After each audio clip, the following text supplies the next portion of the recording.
Well, folks, welcome to one more edition of Politics and Right. I'm Egberto Willis, your host. Thank you so kindly for being a part of the show.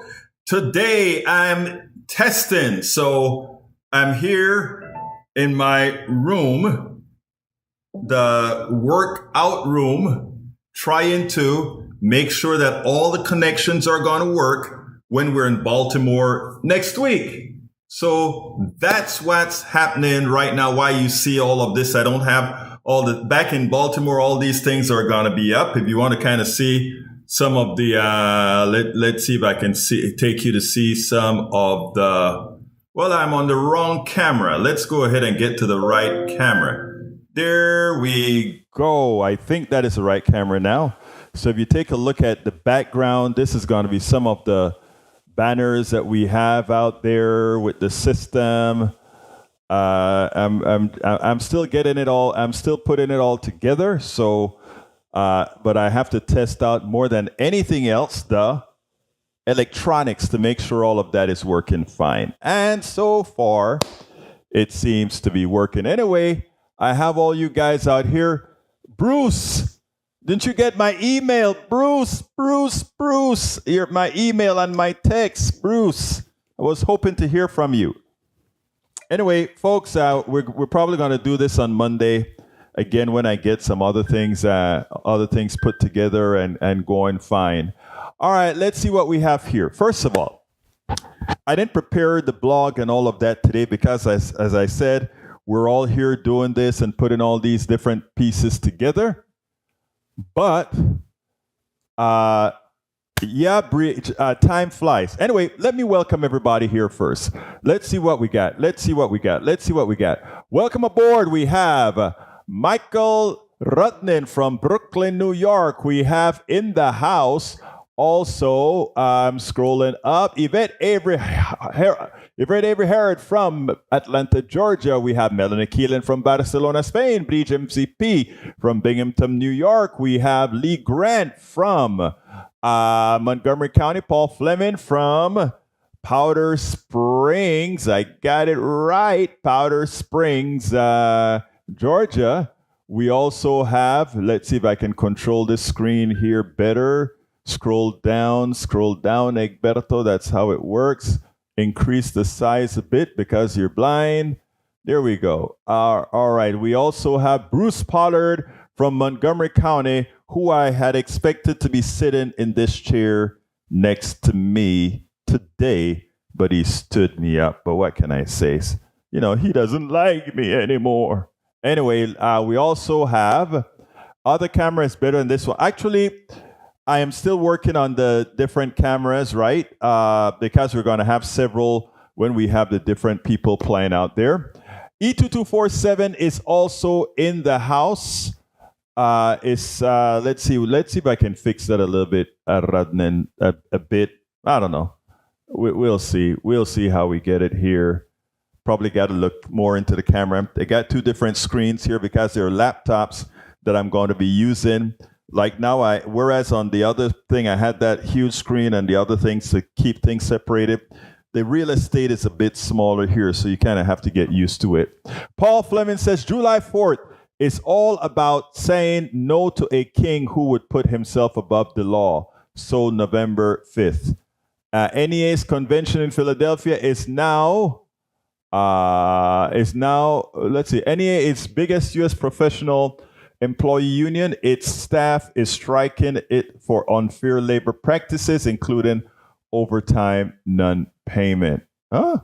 NEA is biggest U.S. professional employee union. Its staff is striking it for unfair. The union has unfair labor practices. Is that nuts or what? Did I understand that correctly? Let me know if I understood that correctly. That sounds crazy. All right, let's see what else we got here. Para ver. Paul Fleming says July 4th is saying no to the king. Lee Grant says, I saw a lot of American flags on the 4th of July. Captain, many of them were being burned by leftists. Oh, really? It's amazing. What about all those who flew it upside down? You guys are selective, right? Right, Mr. Grant?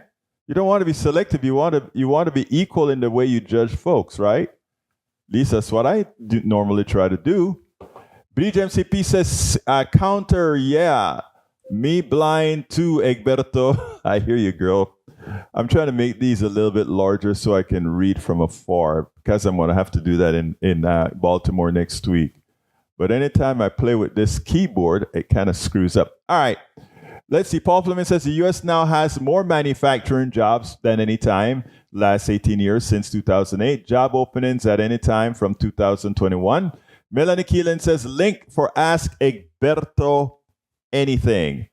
Okay, just go to this link here. HTTP politicsdoneright.com/ask Egberto. Tell me if that works. I think that's the link that we should do for Ask Egberto. Israeli Special Forces raiders in Jenin, West Bank, continue killing Palestinians with U.S. Congress and Biden backing of dollars of weapons. I mean, yeah, what can I say? That's what's happening.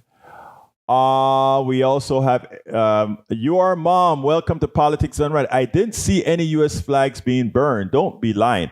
I didn't see any flags being burned either, but, assuming that, I don't deny or I don't think the brother's lying. More than likely, Fox News brought a whole lot of old footage. And when they bring that old footage in, they kind of lie to you and tell you stuff that you don't want to hear, right? All right, what else great. I'm glad that works. So yeah, please, folks, sign up for Ask Egberto Anything. Go to politicsdoneright.com/Ask Egberto, one word. politicsdoneright.com/Ask Egberto. The other thing I want to test is my phone, because if the phone works here, I'll probably try to get it to work in Baltimore. But unfortunately, I'm just looking down, realizing, Egberto, what's the number for the phone? Let me see if I can pull that up and ask somebody to call the number for the phone. It is funny when you're doing all these things at the same time, one person doing all these things, it becomes like, oh my God, where do I get all this info? Where do I put all of this? All right, let's see if it's in the phone settings here. Yeah, give me a call, somebody, at 281-823-7747. I'm not saying it's going to work because I just did the connection. I just want to see if it works. So can somebody give me a call like right now just to see if we have the connections working with the phone? There we go. All right. Now, let me ask you, Breach, can you hear me? There we go. No one's answering. Can you hear me, Breach? No. You can't hear me. Okay. Let's see why you No, I can't hear you. Okay. Let me I think I know what's happening. Let me fix that. Let me do a fix on that one, because I could hear you. You couldn't hear me. I need to figure out how to send the signal back. So that one, yeah, I dropped you, Breach. I dropped you because there's a little bit more work that I have to do to bring that into this system. I don't have it working yet. So it seems like I'm going to have to figure that one out tonight, why I couldn't get the signal over. I'll do that tonight. Anyhow, thank you guys. Today I want to talk about four things. Like I said, I didn't do a blog or anything because I'm busy getting all these things ready for Baltimore. Here is my question. Well, let's start on Project 2025 because that's the first thing I have on the list. And what I found is the following. I found a great site, and I want everybody to go there if you're able to. The site is called democracyforward.org. Democracyforward.org, I think it's, and it says, the Project 2025 is among the most profound threats to the American people. And here's how they start. I love the way they started because I'm going to read I'm going to try to read all 900 something pages in the next few weeks, but here is what they say. We read Project 2025's entire 900 plus page mandate for leadership so that you don't have to. What we discovered was a systemic, ruthless plan to undermine the quality of life of millions of Americans, remove critical protections and dismantle programs for communities across the nation, and prioritize special interests and ideological extremism over people. From attacking overtime pay, student loans, and reproductive rights to allowing more discrimination, pollution, and price gouging, those behind Project 2025 are preparing to go to incredible lengths to create a country only for some, not for all of us. If these plans are enacted, which Project 2025's authors claim can happen without congressional approval, 4.3 million people could lose overtime protection, 40 million people could have their food assistance reduced, 220,000 American jobs could be lost, and I think it's actually more than that when you count some of the tariff stuff. The stakes are higher than ever for democracy and for people. The threats aren't hypothetical. These are their real plans. The Heritage Foundation and the 100,000 plus organizations that make up the Project 2025 Advisory Board have mapped out exactly how they will achieve their extreme ends. They aim to try and carry out many of the most troubling proposals through an anti-democratic president and political loyalists installed in the executive branch without waiting for congressional action. You know, usually Congress has to approve certain people, but they can actually do appointments, you know, and while Congress is working. And while many of these plans are unlawful, winning in court is not guaranteed, given that the same far-right movement that is behind Project 2025 has shaped our current court system. That is why we are so concerned about the Supreme Court declaring Donald Trump all but king, when they said that he could really do no wrong, right? If he's doing it under the cloak of official duty, he can do no wrong, because again, Trump can do whatever he wants to do going forward. Even if we keep the Senate, even if we keep the House, and let's say they vote to impeach, there will never be enough senators to convict, because this country is not a democracy, and the way that they are apportioned, the Senates, there will never be 67 senators to convict the president. But it goes deeper than that. The president can hold the Congress hostage because the Congress knows that while the president has no problem making sure that Social Security checks doesn't go out or anything like that, he can stop Social Security checks. He can stop a lot of these other things from going out to blackmail Congress into doing whatever arcane thing he wants done. To combat threats posed by Project 2025, we have to first understand them. Good point. What follows are some of the most dangerous proposals that make up Project 2025, specifically those that they plan to implement through federal agencies and a far-right executive branch.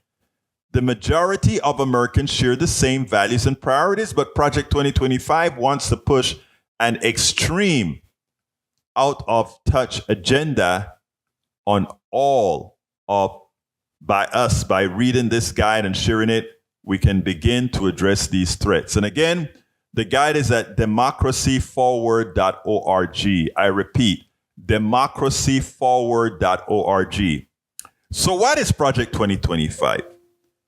Project 2025 Presidential Transition Project is a well-funded 8-figure effort from the Heritage Foundation and more than 100 organizations to enable a future anti-democratic presidential administration to take swift far-right action that could cut wages for working people, dismantle social safety net programs, reverse decades of progress for civil rights, redefine the way our society operates, and undermine our economy. A central pillar of Project 2025 is the Mandate for Leadership, a 900-page policy playbook authored by former Trump administration officials and other extremists that provides a radical vision for our nation and a roadmap to implement. These guys intend to win. And that's why the second subject we're going to talk about is going to touch on Joe Biden. And while our phones aren't working the way for you to go ahead and point out or tell me, let's use the chat to do that. So what I'm going to do first is I'm going to give the highlights of the evils of Project 2025. And then I'm going to go into how do we solve it? What are the issues that we have to work with? So here are the proposal. Immediately, cut overtime protection for 4.3 million workers just through executive action, guys. Stop efforts to lower prescription drug prices.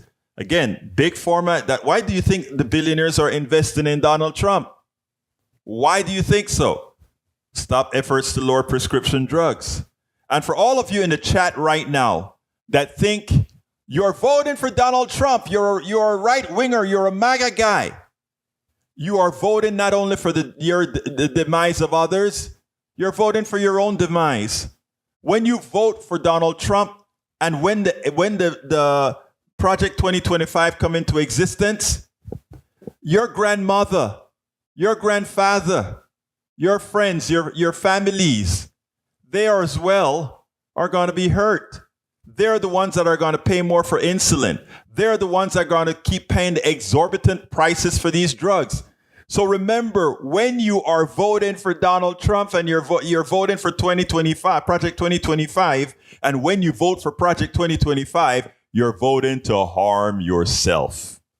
So you're not only sticking it to liberals and all of us, you're also sticking it to yourself.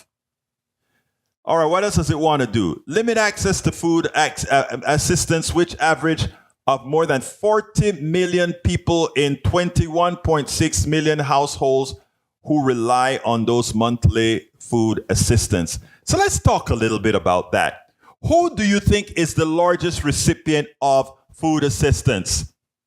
The people who vote for Donald Trump. Appalachia, 50% of the people in the whole Appalachian Trail are on government subsidies. Okay? They don't look like me, but they're on government subsidies. 50%. So when they go out there happy-go-lucky and they go vote for Donald Trump, you know who's going to have to try to save them? The Democrats in Congress are going to be fighting like hell not to get the food stamp programs cut because they know it affects us all. Not just liberals, not just you progressives, but it will also affect all those folks in Appalachia, but they don't know it. And they don't need to know it because after they get into power this time, they will make all those poor people vote very difficult to protect themselves. That's all they want to do. That is why we have Reverend Barber, and I'm going to get Reverend Barber on the program again. Reverend Barber is trying to unite all poor people from around the country. He's trying to unite Appalachia.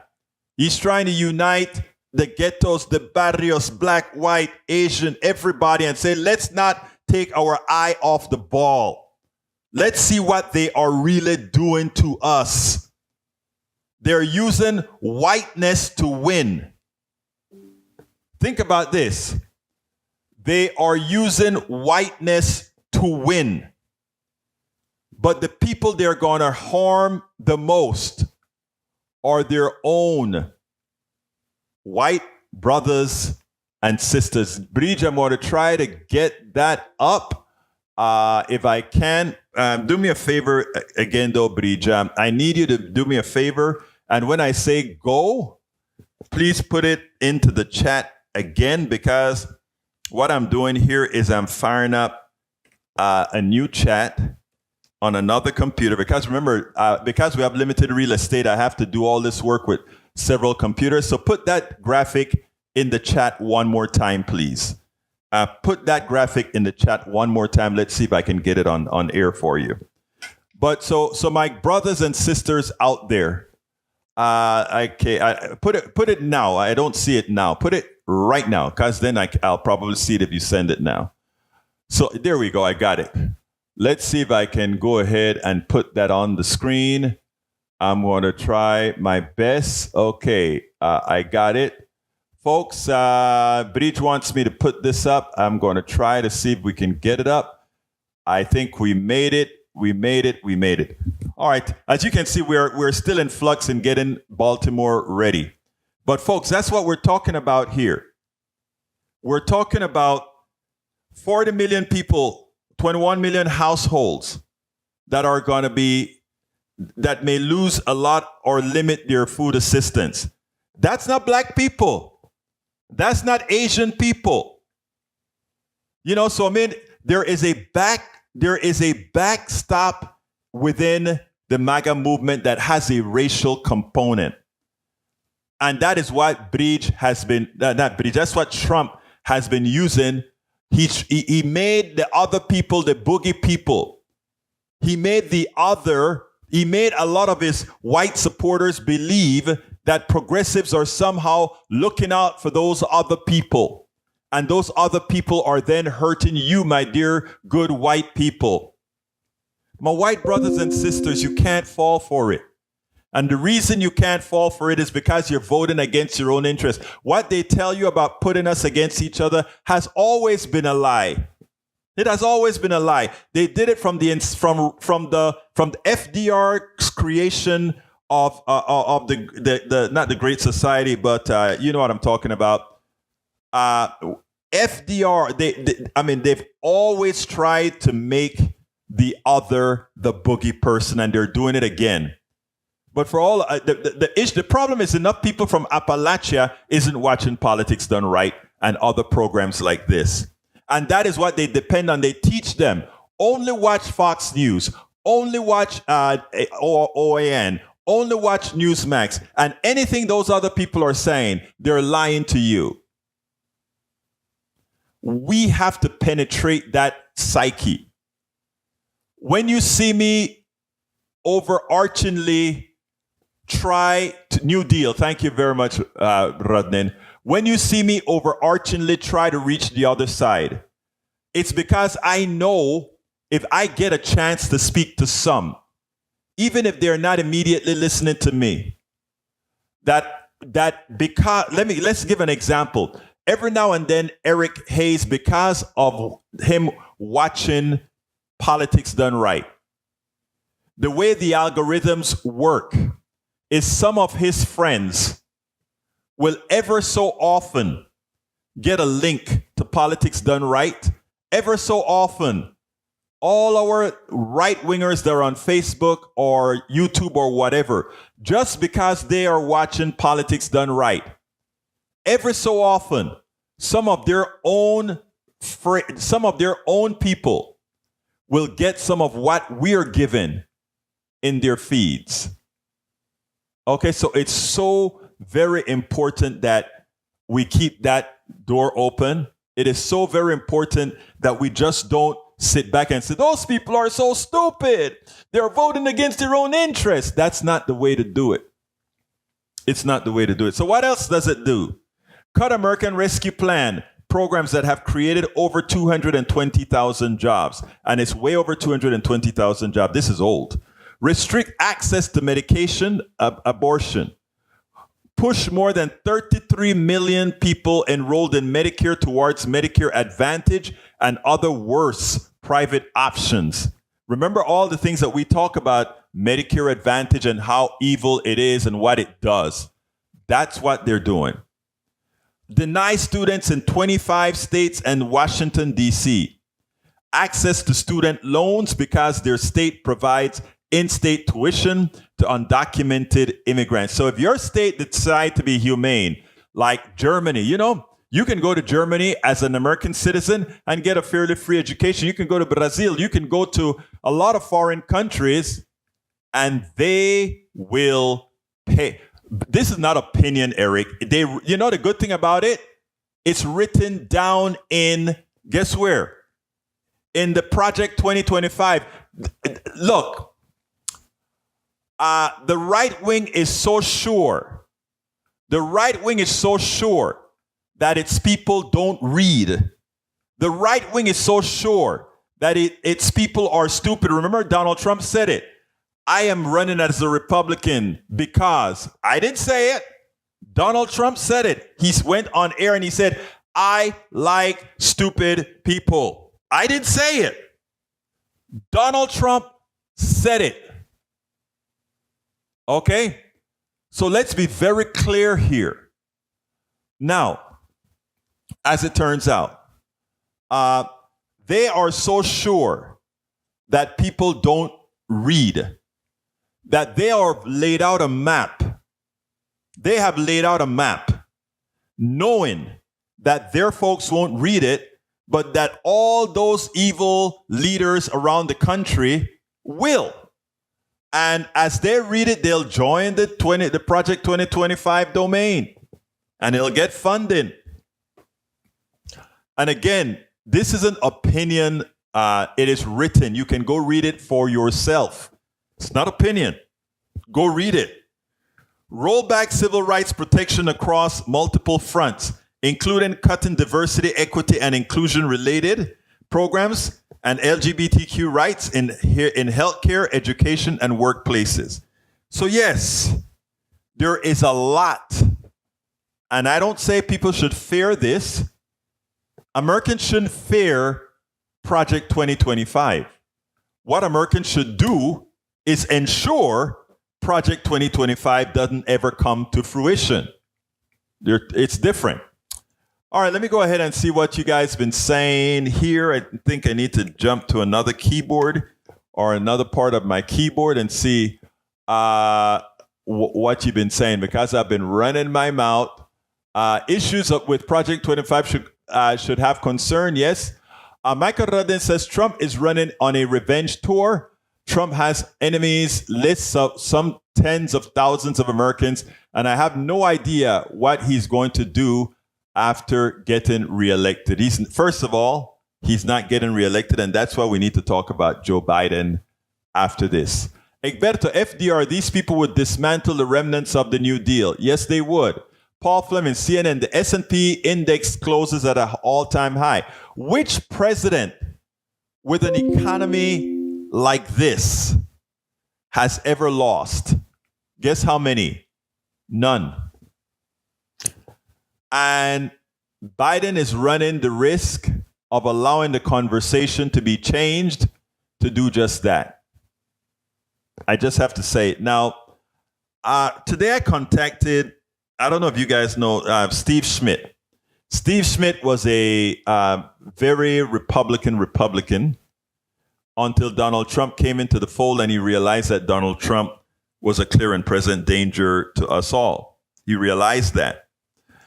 And he wrote an article, one of his newsletters. You guys know I have the Egberto Off the Record newsletter that I write several articles every day and I put out every day. Well, Steve Schmidt has one as well. His is called the Warning with Steve Schmidt. That's what he calls his. Mine is, of course, Egberto Off the Record. Now, here is what he had to say. He wrote an article today called the There's No Way Out, No Way Out. And I'm going to read the first paragraph of what he had to say. And then I'll go to analogy that he made that I thought was so well said. But let me first read. Bridge MCP say, Egberto and all, please watch the documentary Bad Faith. It will tell you everything about Christian nationalist agenda going way back. Scary as heck.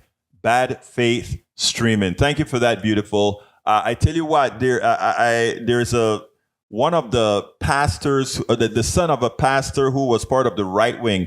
Can't remember his name right now, but he's been really on a clip trying to get people to open their eyes up. But here's what Steve Schmidt said. It's important. He said the following. The purpose of this essay is not to coddle, warm, hearten, or cheer you up in any form or fashion. Of course, I wish you all well and strength in dealing with the crisis that our nation faces.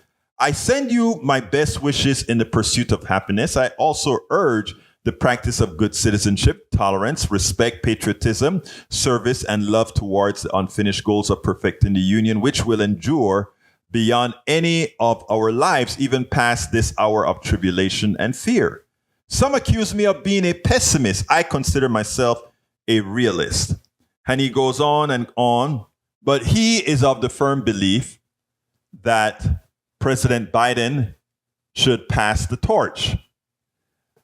I have said that internally for quite a while. It's not something that I've been very willing to just go out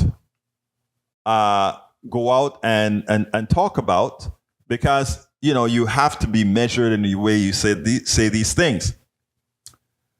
But he laid out something that I want to read to you, and it's so important. I want you to read this or listen to this in the context because it's important. It says the following. Breathe deeply 3 times and journey back 6 months in time to January. Try to imagine what your reaction would have been if someone told you that the following would be true by July 4th. All right? Check this out. All of the Democratic governors would be making a pilgrimage to the White House where they would evaluate for themselves Biden's fitness to continue forward in the race.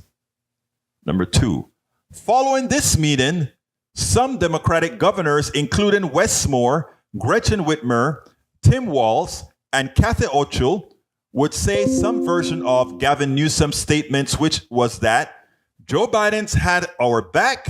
Now it's time to have his. The Washington Post, the New York Times, the Wall Street Journal, the Boston Globe, the Atlanta Journal-Constitution, and scores of other esteemed commentators, not newspapers, but commentators, would call for Biden to step aside. The president's aides, including Ron Klain and Anita Dunn, would be under public attack from the president's family, who reportedly blame them for the greatest self-induced political catastrophe in American history.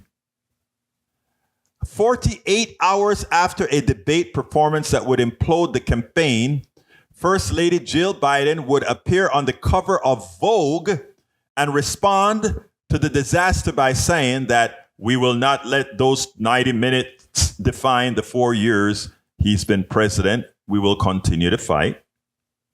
Hunter Biden, convicted felon, would be working out of the West Wing, leading the family response against the treacherous staff. More than 70% of the country would be saying that Biden doesn't have the mental and cognitive abilities to serve as president.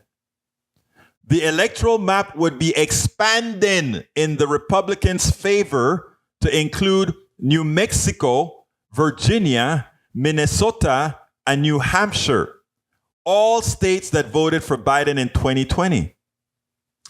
Biden would be behind outside the margin of error against Trump in every battleground state and by more than 5 points nationally. No doubt the Biden high command and national media would have smeared them into dust. Yet here we are. What is the plan? Look, people have to look at things the way they are, not how they wish it would be. I would not be doing my job if I were not honest about it. I know what we would love. Project 2025 is a danger. There are 2 things here. What's more of a danger? Biden, people not having confidence in Biden, or people not understanding Project 2025 and what a second Trump administration would entail? You know what? Not mutually exclusive. Not mutually exclusive. But here's the thing, people. We know the American population. We know that a large percentage of the American population isn't hearing this. We know that. We know that a large percentage of the American population also is deluded. And we know that there's a certain percentage of the American population that was programmed into thinking, well, you know, better have a Trump that is cognitive than the caricature of a Biden that has a mental issue, or is feeble, or is weak. So Biden says, let's have an early debate so I can show you guys who I really am when I'm on the stage, when I'm without a teleprompter or whatever. And you go out there, and I don't care what the reasons are. I really don't care what the reasons are. It is malpractice to have done that. And for all of those who are going to attack me and says, what about Trump? Trump just lies. Trump just lies, and Trump misspeaks. That lies. He tells untruth. He mumbles his words. He has problems going down the stairs. He's unhealthy. Yeah, but again, you had that image with the two of them together on stage. You have the images. You have the lapses. You have the internal talking. I mean, we ought to be very, very, very upset right now. Right now at the handlers of this guy, of the people, because I tell you what, we call the people on the right cultists and delusional because they are sticking with somebody, however flawed. And some are saying we should follow the same thing, right? And the truth of the matter is, if we could follow the same thing just to get across this hump and not have and make sure that we get a democratic win across the board to ensure that Project 2025 does not become reality, it would be something that we would have had to do because it is existential. But as it turns out, and you can't just put 100% in the polls, but you can put directionality into polls. You can put trends into a poll. You don't have to believe the absolute numbers of the polls, but you at least need to believe the trend. You at least have to believe the trend. And Breach, if he quits, we don't lose. If he stays, I don't see how we win. That's where I'm at. I just saw him on TV just before coming on to the program. I'm not talking about, I love the guy. This guy has been exceptional. This guy has done the right thing. This guy brought back the economy. This guy saved the country. But nobody is indispensable. Ask Bush number one, who had a 90% a 90% ratio. Think about it. No, Bridge, that, again, the people that are pushing the narrative that we can't change now are the losers. The people that are pushing that narrative are the losers. Those are the people who have driven us into hell over and over again. Those are the people who are that we can't do this. They are the people who got us the Supreme Court that we have today. Michael Moore was trying to warn us in 2016, the same way we are trying to warn right now in 2024. And we were disregarded. Okay, we were disregarded.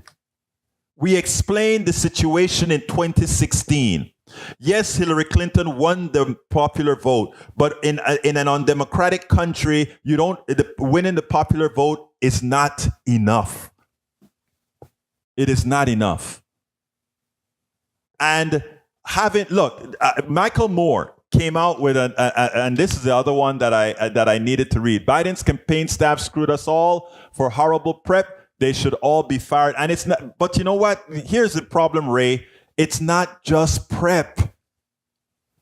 I'm going to tell you, I'm going to read another piece here. Michael Moore sent out a piece, and I could have written the Michael Moore piece, but having it come from somebody else felt more rewarding. Let me see if I can get to the Michael Moore piece, because he wrote an article and that is so very important for everybody to read. And I think I'm going to write a blog that look at both Steve Schmidt and Michael Moore's article, because Michael Moore said it best. Let's see. Come on. Let me get to that. I thought I had it bookmarked, but evidently it wasn't bookmarked. So which means I'm going to have to figure out how to get there. But Michael Moore, in effect, says we are asking all the wrong questions. And he says it plainly. We are asking all the wrong questions. I think I'll be able to get to Michael Moore's article in a bit now. Because, folks, we have to stop buying the fallacy. Oh, it is too late to do anything. You know why? You know it's not too late? Brother Biden, I love him, but he's 81 years old. Suppose he gets a mini stroke tomorrow. Are we saying that it's over? My daughter is young. My daughter got an unknown stroke. Many people think that what Biden had on stage at one point, I don't know if you noticed that kind of that look, was a mini stroke. And I'm not putting out stuff there. I shouldn't say that. But I want to take that back. I want to take that back. I want to take that back. But let me get to Michael Moore's article here, because he said it best. Where is Moore? Michael Moore. Here we go. His article starts. He says, we are asking the wrong question. And he said the following, to paraphrase an old Richard Pryor joke, who are you going to believe, me or your own lying eye? Since the presidential debate last week, the leaders of the Democratic Party in full alarm fire want us to believe we didn't see what we saw. It was just cold. It was just a cold. Everybody has off nights. Okay, so it wasn't his best performance. By the way, Michael Moore does not have an issue with Biden. We all love the man. We all know the man saved the country. Please don't let what we're saying make you believe that somehow this is against Biden. It isn't. It's just that reality is we age. What else have people been saying? Okay, it wasn't his best performance. All presidents have a bad debate, and yada, yada, yada, yada, yada. These answers are all malarkey. That's probably because we are asking the wrong questions when we ask, what are we going to do about Joe? Maybe we should be asking, what are we going to do about ourselves? And what can we do to get him some help? Perhaps we should start with a definition of terms. Why do people keep calling it a debate? It isn't that kind, like to say. After all, if it was a war, don't there have to be things like armies?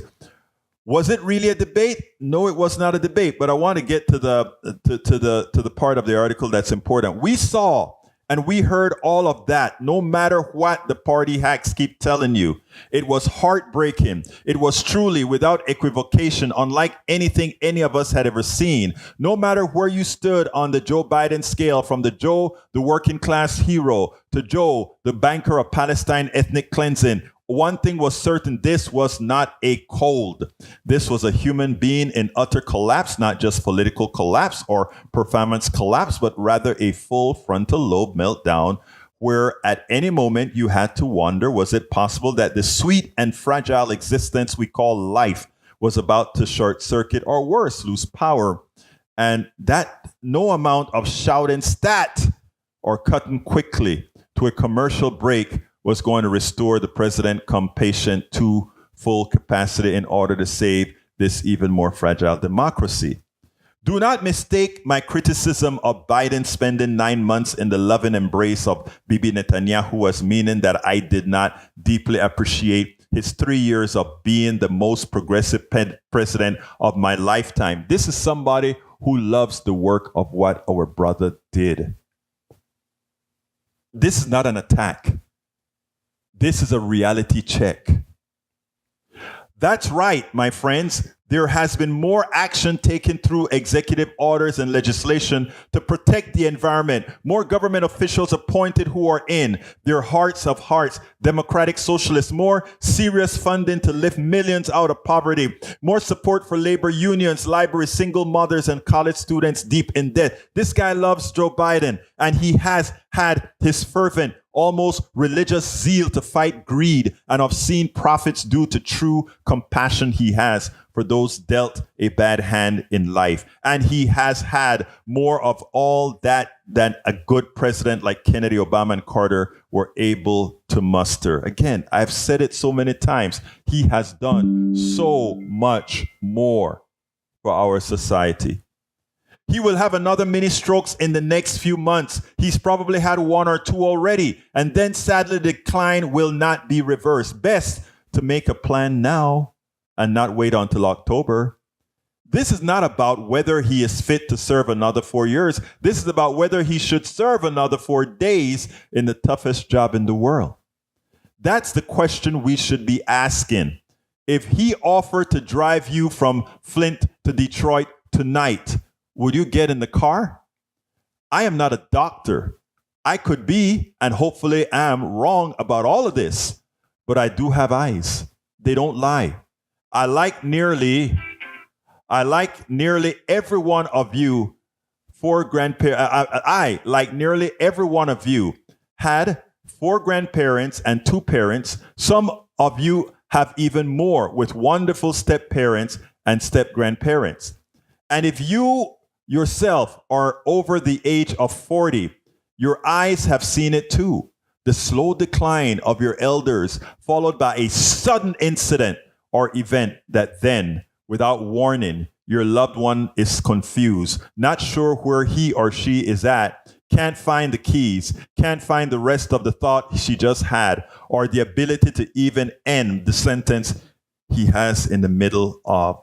It's all quite normal and to be expected, and it will visit all of us one day. It visited here, my home, on Christmas Day, when my mother-in-law, talking, suddenly went catatonic, got a stroke, healthy, was dead in 2 weeks. When you reach a certain age, these are the things that happens. And yes, Biden and Michael Rudden is correct. Kamala Harris is a powerful person that was held at bay. She was held at bay. She will destroy Trump. I don't even know if Trump will do a debate if she becomes the nominee, if Biden does the right thing. But what Michael Moore said is something that I feared saying. I've got to admit it. I would tell my close proximities that. I would tell many of you that. Solutions, we have the solution, Bridge. The solution is there, but we got to start now. The solution is for us to have Biden go on national TV. And I have 2 options, really. The first option is for Biden to resign the presidency and make his vice president the president of the United States, and for her to execute that job with the rigor and the power that she has the ability to do so. She's a very intelligent woman.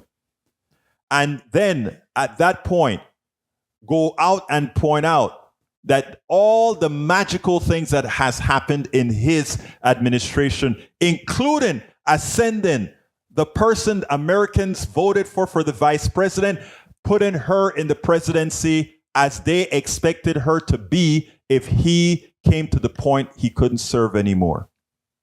That's the option number 1. And then, of course, she becomes the top of the ticket, and they choose a good representative vice presidential candidate at the convention. That is option number 1. And I think that is my preferred option, because the goodwill that will come and the excitement that would generate throughout not only the country but throughout the world would be astounding.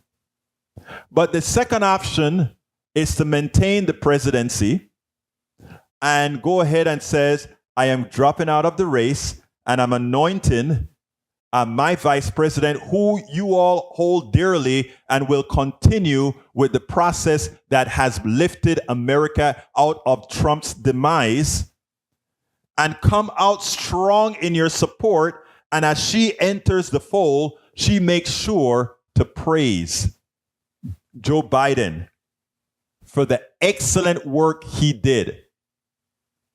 For the excellent work he did in actually running the country.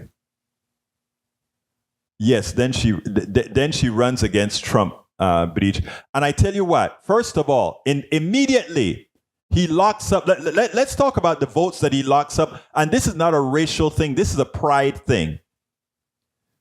Asians are going to say, finally, we're being looked at. Black folks are going to say, finally, we're being looked at seriously, not as an appendage. Yes, there was an Obama, but we're talking about a woman. Women are going to first of all say, finally, the most powerful country in the world is electing a woman. After India, that supposedly is anti-woman. After Pakistan, that is supposedly anti-woman. After Argentina, that is supposedly a Latin country, machismo. After Great Britain, which is a country dominated by you know whom. Think about this. We have lagged the rest of the world in having a woman ascend to power. And more than ever now, we need less testosterone and a little bit more estrogen in our international politics. And then, as an attorney, as a former person, the person who ran the laws of the largest state in this country. Think about this. She could actually deconstruct Project 2025 right in a debate with Donald Trump. She could show that Donald Trump would just be a puppet of the Heritage Foundation, who are the genesis of Project 2025. Only good, sometimes you can make the best tasting lemonade out of a lemon. Sometimes you can make the best drink. After all, fermented corn gives you a nice cuckoo. After all, fermented plantain gives you a good fufu. We have to stop being scared. Bridge MCP says something. She says, what do we do? She says, stop talking about it and give the solution. The solution is staring us in the eyes. If somebody would take away, or somebody would stop saying, stop thinking about the individual and start thinking about the collective. Stop thinking about yours truly and start thinking about those who matter, the rest of the world. And when we finally put on our big boys and big women clothes, then we can start talking about defeating those evil criminals, authors of Project 2025. So look, the solution is there. It is there for all to see. But if we stay here being fearful, then forget it. I am so happy that Michael Moore expressed a lot that I'm scared of nothing, right?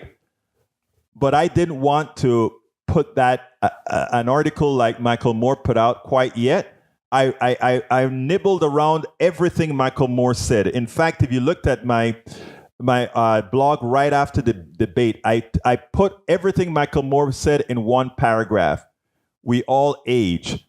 We age differently. Compare Fauci and Bernie Sanders with Biden. Bernie Sanders and Fauci are both older octogenarians than Biden is. Yet look at how they act, react, whatever. We age differently. It's not our fault. We age differently. That doesn't take away from what the brother has done over his lifetime. That doesn't take away from any of what he has done. Now think about it. It hasn't taken away anything. Look, because of my setup here, I didn't really, and because I'm so trying to get used to how I'm getting all this stuff set up, I didn't answer all the folks on your chat as I should. Forgive that. I'll go ahead and read out the chat and check it out. Colleen Pacifica says, aloha, my brother. It's been a while since I tuned into your channel. My smart 18-year-old granddaughter informed me about this Project 2025. It's the young people that's going to take over. Bruce Pollard says, one issue will be that Harris was assigned to fix the border and didn't. The only reason she didn't do anything with the border is she couldn't. They had her locked. Her hands were locked. They didn't want her to do anything that drew attention to her. That was their doing. That was their doing. They wanted to neuter his staff. Wanted to neuter the vice president. Don't forget, they never forgot that she confronted Biden at a debate and told him an unfortunate truth. That his policies when he was a younger senator was responsible for her school not being, I don't remember, integrated or a bus or something of that sort. Biden has a past. He's atoned. Trump has never atoned. Biden has atoned. But I just realized I got time taken away. I just noticed it's after 4 o'clock, so we got to get out of here. Anyway, folks, look, we'll probably be doing this from this room again on Monday. I'll probably pack up Monday evening, all this stuff. But I got to get all the kinks out first. We still have some kinks to take care of. We're a bit late, but I am going to read through the chats because I can see it was a whole ton of chats that I didn't get to. I want you all to think this through. I don't want no fear. I don't want anybody to be scared. I want us to go out and do things. Tomorrow is Ask Egberto Anything. Go to politicsdoneright.com/Ask Egberto. That is politicsdoneright.com/Ask Egberto. And you can sign up for the link there. Of course, it's free to come on to the Zoom and us have our chat tomorrow. Let me see in closing what I need to say. I got to get out of here.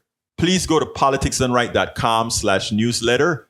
Please become a paid subscriber if you have the ability to do so. We are increasing our membership.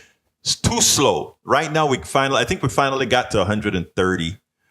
We need to get to more than 10 times that amount. So if you can, please go to politicsdoneright.com/newsletter. Remember, it's less than a coffee. And we get to keep this information flowing. Anyway, I'm going to read your stuff a little later. My name is Egberto Willis. This is Politics Done Right. And you guys know how I end this baby, don't you? I am what? Out.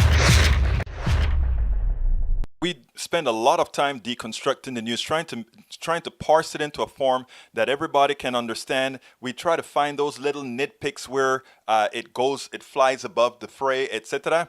If you really like these videos that we do, I want to ask a big favor. Please go ahead, number 1, subscribe to our channel, and number 2, please join if you can. Thank you so kindly for watching. Keep watching. Please remember to share. We must populate the entire internet with our progressive message, a message that we know